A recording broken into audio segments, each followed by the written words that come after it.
and Howie Mandel. Give it up. So there have been tons of recent studies proving just how important it is for kids to get outside. It's just so crucial for mental health. And it's so funny because in my generation, I feel like we were always outside, but even my kids now, they're like inside all the time. It's weird. But our next guests are dedicated to helping kids in their LA community soak in some good outdoor time by providing free skateboards. So that makes them rad humans.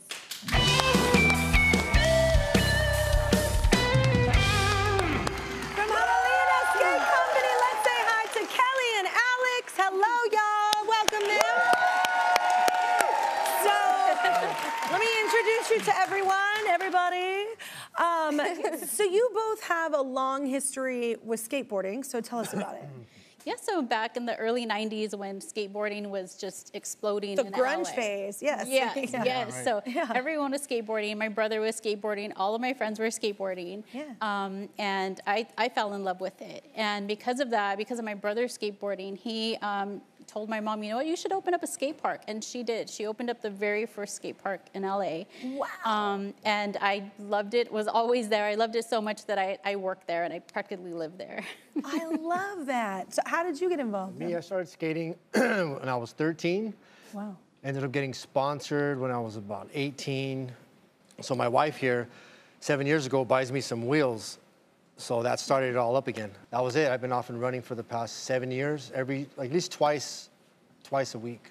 Oh, that's exciting. Have you ever hopped on a skateboard? Any of y'all ever? Yes. Yes? Yes. Did you fall off or make it? Or? Yes. And also, I feel very honored. Tony Hawk named one of his tricks after me. There is a Howie. What? Yeah, you can go amazing. check it out online. There's a Howie. Can you do a Howie? I don't know if I can do a Howie. No, I can't. I can't do it. I can't do it. Have you? I feel like you would skateboard. Oh God, okay? I wish. I don't think Marvel Insurance cover the liability. I'd love to. It's very cool. Yeah. Did you ever skateboard? I know a lot of people skateboard in Texas. Yeah, I didn't. But like one of my favorite Heath Ledger movies was Lords of Dogtown. I don't know if you ever saw it. It's so good. Right. Yeah. Oh my gosh.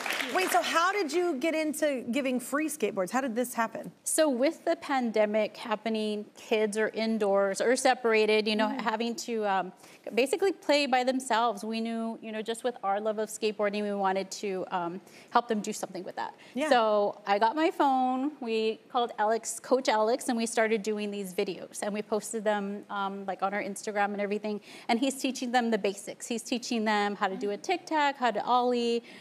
Which is like all kids watch now. My kids, all they do is watch YouTube, like tutorials on how to do stuff. It's so crazy. They learn so much, so much, Yeah. yes. But besides that, I mean, we know that they're learning life skills. They're learning, you know, how to just persevere, to learn something that you... Patience. Right, patience, endurance. They have that sense of accomplishment when they land that trick. And it also teaches them, you know, in life, we fall down, but we have to pick ourselves back up. Yeah, we keep telling Simon.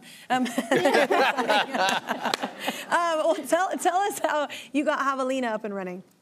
Well, we started a little workshop in our backyard with my old boards. We would refurbish them, sand them, make them look as new as possible, and then just give them out to the kids. And then before you know it, some of my friends, they would give me their boards, refurbish those, and then before you know it, our living room was like a little skate shop. Oh, you know? Right. But you've really stepped up your efforts this year, so can you tell us how that's going? Yes, so our project this year is to get skateboarding into elementary schools and as part of their PE programs or after-school programs. So we've started the 213 project. I would have totally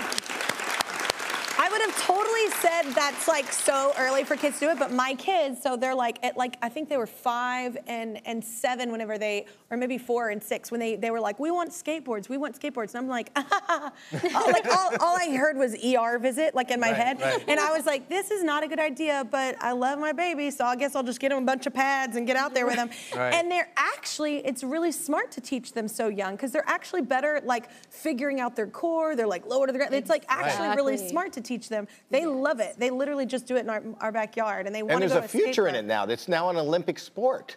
Yeah. I bet you colleges one day are going to be giving Absolutely. scholarships for. Right. Yeah, I think you're right at the right time, doing the right thing. Yeah. And I love your hair. And it's so. I love yours.